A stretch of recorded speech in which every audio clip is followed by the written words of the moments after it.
Doctor Vanita. આજે છે 10th April એટલે કે વર્લ્ડ હોમિયોપેથી ડે. આજનો દિવસ ડેડિકેટેડ છે હોમિયોપેથીના ફાઉન્ડર ડૉક્ટર સેમ્યુઅલ હેનેમન, જેમણે દુનિયાને સ્વાસ્થ્યને સમજવા માટેનો એક અલગ દ્રષ્ટિકોણ આપ્યો.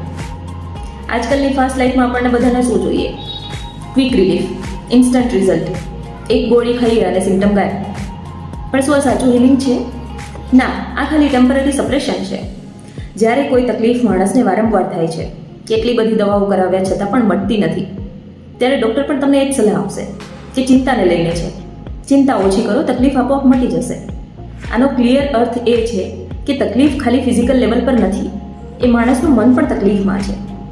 આ મનની તકલીફ એટલે કે ચિંતા, સ્ટ્રેસ, એ પછી વ્યક્તિગત કારણોસર હોય, પ્રોફેશનલ હોય, ફાઇનાન્શિયલ હોય, સોશિયલ હોય, કે માણસે પોતે અંદર સપ્રેસ કરી રાખેલા ઇમોશન્સ હોય.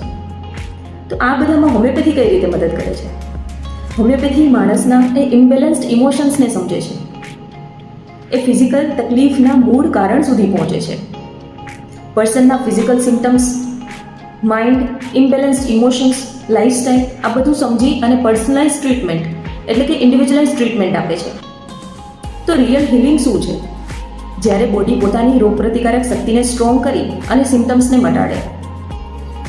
તમે WHO એટલે કે વર્લ્ડ હેલ્થ ઓર્ગેનાઇઝેશનની હેલ્થની ડેફિનેશન પણ જોશો તો એમાં આ જ કહ્યું છે. તો તમે જ કહો, તમે શું પસંદ કરશો? ક્વિક રિલીફ કે real healing? Happy world homeopathy day. Thank you.